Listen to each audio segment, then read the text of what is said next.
जरूरत है, क्योंकि दोनों पेरेंट्स में कोई एक तो जाएगा बच्चे के साथ, क्योंकि अंदर जाएगा तो उसमें से किसी एक को वैक्सीनेशन होना चाहिए। वैक्सीनेशन प्रोग्राम आपको मालूम है चल रहा है, मैं उस पर आज नहीं जा रहा, लेकिन किस तरह से बच्चा बहुत छोटा है।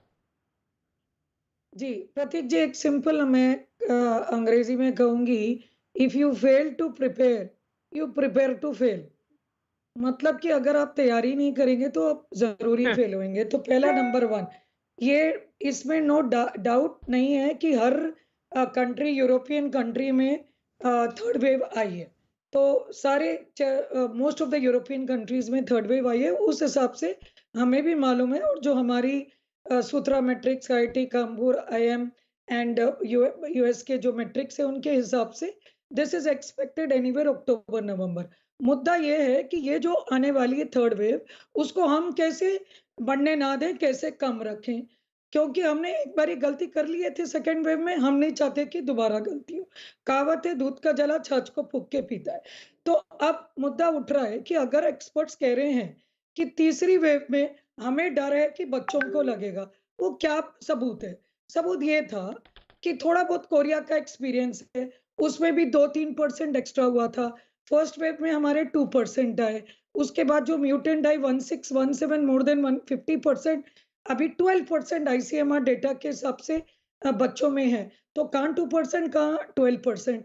तो इसीलिए हमें ये है कि अगर हमारी जनता तो 50 करोड़ है बच्चे, क्योंकि less than 20 years is 50 crore in India, unlike UK, America और उन सबको जो उन्होंने इतनी सारी वैक्सीनेशन दे पाए, उससे ज्यादा वैक्सीन हम दे पाए, लेकिन उसके बाद भी हमें शर्म आती है ये बोलते हुए कि हमने 3% को 2 डोज दिए, हमने 10% को 1 डोज दिए। क्यों? क्योंकि हमारा आंकड़ा इतना बड़ा है कि हम ना यूके ना यूएसए से कंपेयर कर पाएंगे। और अगर हमें हर्ड इम्यूनिटी चाहिए, तो अगर आप मुझसे सवाल पूछ रहे हैं तो वायरस क्या करती है? वायरस मोस्ट ससेप्टेबल को जाएगी, जिसमें जहां पे उसको मुश्किल ना हो जाने में। अब जब वैक्सीन 18 से 45 इयर्स तक खुल गई, तो किसके पास नहीं खुली? बच्चों के पास। तो वायरस अटैक करेगी बच्चों को। तो अब बच्चों को मैं कैसे प्रोटेक्ट करूं? 3 तरीके से। किसको वैक्सीन करूं? मैं चाहूंगी कि ये यंग पेरेंट्स, जो वो बच्चे के माँ बाप है, पहले तो उनको पूरी वैक्सीन मिल जाए ताकि उनकी एंटीबॉडी बनी रहे। माँ बाप ही वायरस को जो बाहर जाएंगे लाएंगे, छोटे बच्चे तो स्कूल बंद है। तो पहला नंबर 1 मैं वहां पे अटैक कर रही हूँ कि वैक्सीन इतनी स्पीड से दे जाए कि अगस्त तक जो हम सोच रहे हैं कि 40 करोड़ दें, और अक्टूबर तक बाकी के यूज कर पाएंगे, बिकॉज हमें आंकड़ा इज वेरी हाई। सेकेंड चीज ये है कि हमें पूरी जनता को शोर मचा मचा के कहना है कि मास्क छोड़े और social distancing, Covid appropriate behaviour, कोई सुपर स्प्रेडर इवेंट, पार्टी वार्टी, इसको हम कहते हैं सुपर स्प्रेडर इवेंट, जैसे पॉलिटिकल रैली हो गई सुपर स्प्रेडर इवेंट, या नवरात्रे हो गए, दिवाली हो गई, उस सुपर स्प्रेडर इवेंट से हम डर रहे हैं।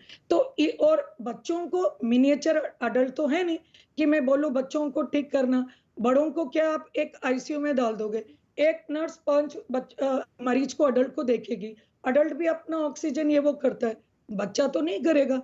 बच्चे को उसके साथ अटेंडर भी चाहिए, बच्चे को नर्स की पॉपुलेशन ज्यादा चाहिए, नर्स की ट्रेनिंग चाहिए, इंफ्रास्ट्रक्चर, तो इसीलिए इंफ्रास्ट्रक्चर जरूरी है। Of course ma'am, child behaviour, उस पर मैं उस पहलू पे आ रहा हूं, लेकिन अभी तो मुझे तो सवाल जो सामने खड़ा हो रहा है वो सबसे ज्यादा बड़ा ये, जिसके लिए अमित जी इशारा कर रहे थे कि शोर शॉट तो नहीं कहा जा सकता कि आपने भी कहा कि थर्ड वेव आएगी, बच्चों को टारगेट करेगी, और कोई आंकड़े नहीं है, कोई डेटा नहीं है।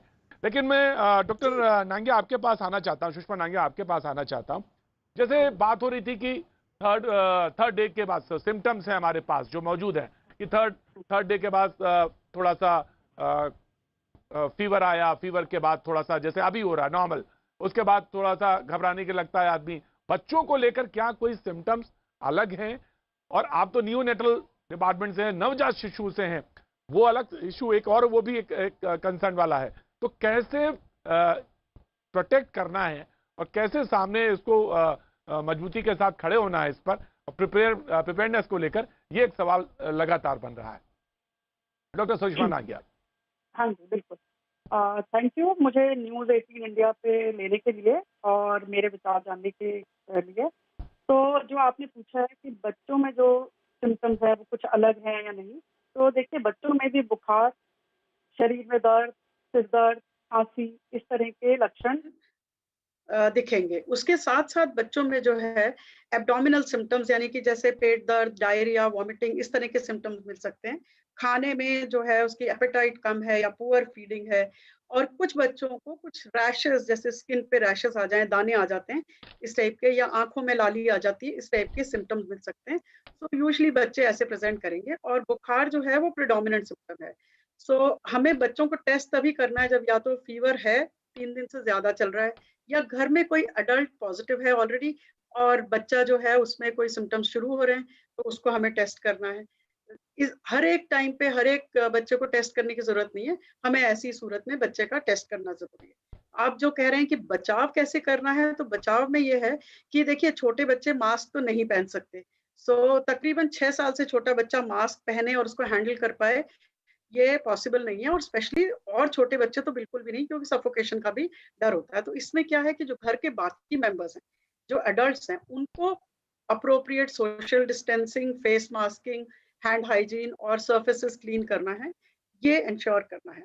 लेकिन बच्चे से अपने आप को माँ-बाप को जी। दूर नहीं करना है, चाहे वो खुद पॉज़िटिव हैं और बच्चा पॉज़िटिव नहीं है, तब भी वो अपने सारे सोशल डिस्टेंसिंग, मास्किंग वगैरह करके बच्चे के साथ रहें और अगर बच्चा पॉज़िटिव है, तो भी उसके माँ-बाप में से कोई एक जना बच्चे की देखभाल करे क्योंकि बच्चे पे साइकोलॉजिकल असर भी बहुत ज़्यादा बुरा होता है अगर हम उसको अकेला छोड़ दें। वो ही may not be able to take care of himself.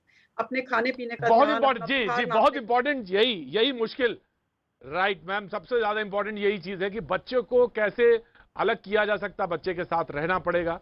छोटा बच्चा है तो ऑफ कोर्स उसका एक साइकोलॉजिकल इफेक्ट भी, अकेला छोड़ा नहीं जा सकता। तो डॉक्टर सुषमा कुछ ऐड करना चाह रही थी। जी जी। हाँ, मैं यही कह डॉक्टर रही थी नीलम, कि डॉक्टर नीलम कुछ आप ऐड करना चाह रही? जी नहीं, मैंने ये कहा कि जैसे अभी यूएसए की गाइडलाइन है, उन्होंने कहा है कि 2 इयर्स के ऊपर बच्चे को मास्क पहने, तो मैं इस बात से सहमत हूँ।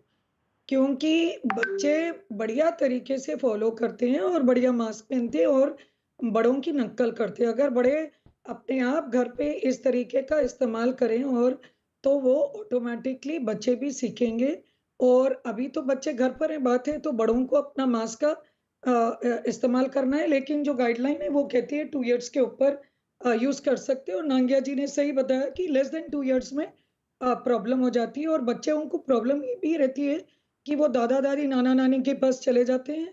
वो जो एल्डरली फैमिली मेंबर्स होते हैं तो उस उनके लिए भी प्रॉब्लम हो जाती है। तो बच्चों को जब सिम्पटम हो तो अर्ली आइडेंटिफाई करें और जो आईसीएमआर की अभी जो होम किट्स की है, जो ऐप डाउनलोड करके एक बहुत अपने आप में एक बढ़िया सी चीज़ हुई है जो रैपिड एंटीजन टेस्टिंग घर पे करें